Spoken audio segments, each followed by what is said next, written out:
नमस्कार साथियों, आज हम पहुंचे हैं समला प्रखंड के तेलहंदा पंचायत के जो पूर्व मुखिया जी हैं शिव कुमार शाह जी, उनसे मुलाकात हुई और ये घर पे हम पहुंचे हुए हैं सुबह सुबह का हाल लेने कि इस क्षेत्र में जो पूर्व मुखिया थी उसका देहांत होने के कारण ये क्षेत्र में कैसा माहौल बना हुआ है वो जानकारी लेना है। क्या नाम हुआ सर आपका? जी नमस्कार, मेरा नाम शिव कुमार शाह है। मैं तेलहंदा पंचायत का पूर्व मुखिया जी, अभी सह जिलाध्यक्ष व्यवसाय प्रकोष्ठ आरजेडी के हैं हम। और ये क्षेत्रवासियों को क्या नव वर्ष के लिए क्या कहना है? जी, नव वर्ष की बहुत बहुत शुभकामनाएं और बधाइयाँ। ये नव वर्ष सबके ज़िंदगी के लिए खुशहाल हो, मंगलमय हो।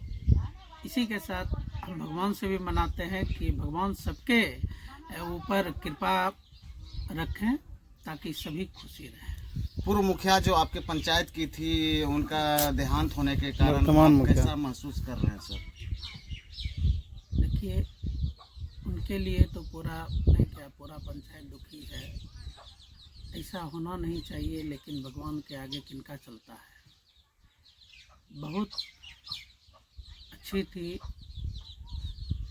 उनका कार्यकलाप भी बहुत सुंदर चल रहा था, लेकिन कुछ भगवान के इसमें अच्छा नहीं लगा, उनका देहांत हो गया।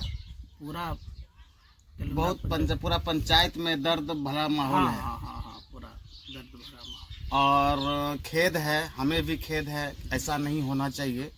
और एक घर का जो चिराग था, चिराग समझिए घर को रोशनी देने वाली माँ लक्ष्मी जो भी थी, देवी थी, और ऐसा होना चाहिए नहीं करना चाहिए। लेकिन खैर छोड़िए, जो हुआ सो हुआ, उसके लिए हम भी दुखदाई हैं। क्षेत्र का माहौल क्या है सर? माहौल तो न जानिएगा, माहौल हम लोग कैसे जान सकते हैं?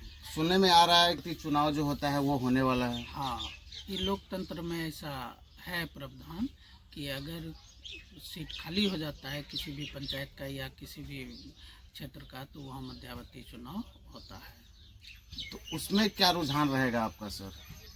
मेरा रुझान नहीं होता। क्या आप फिर से खड़े होने वाले हैं? देखिए, हम जनता के सेवक हैं और सेवा करने के लिए तो कुछ न कुछ चाहिए। तो चुनाव अगर होता है तो वहाँ से ज़रूर प्रत्याशी के रूप में रहूँगा मैं। तो पिछले बार क्या रुझान रही थी आपकी? पिछले बार तो हम चुनाव लड़े थे हम, और 103 वोट से हारे थे हम। क्या कमियां रह गई जो आप मात्र 103 वोट से हारे? देखिए, जो जीत के एक बार कुर्सी पर बैठता है तो जनता के नज़र में सिर्फ उनमें कमियां ही नज़र आती है। तो ज़रूर कुछ ना कुछ कमियां होंगी, तब ना हमको।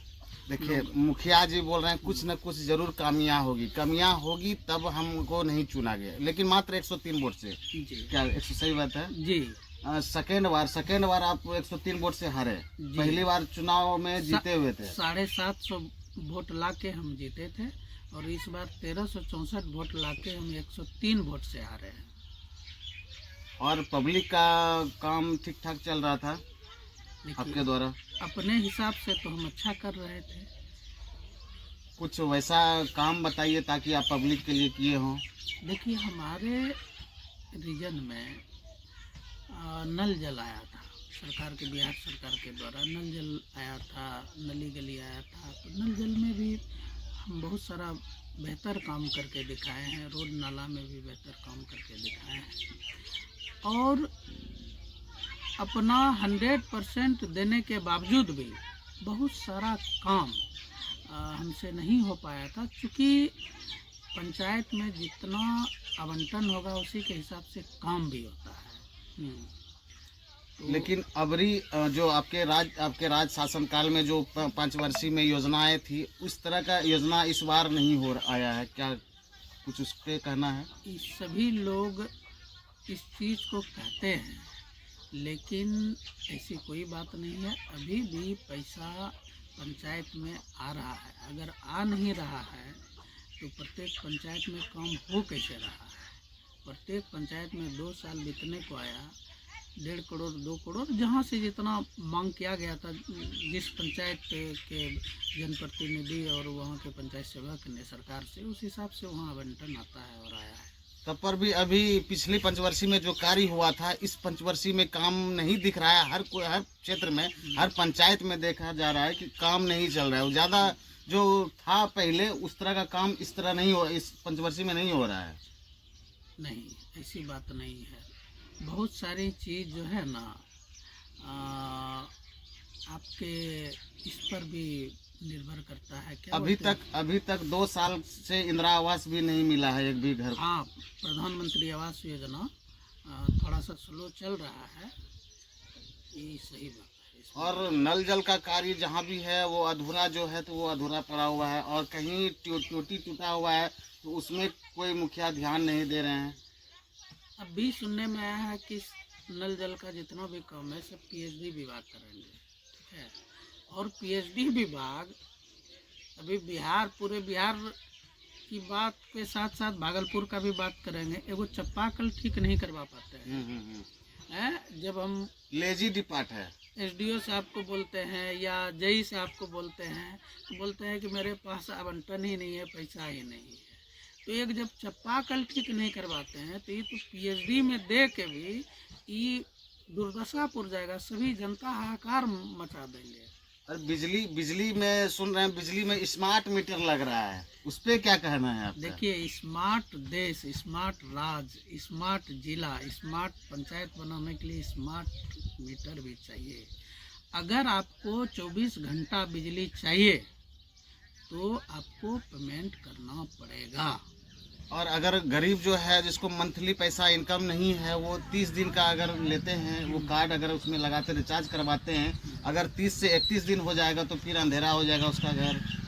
अभी पूरे देश में 95% व्यक्ति मोबाइल का यूज करते हैं और 95% व्यक्ति उसमें रिचार्ज भी करवाते हैं।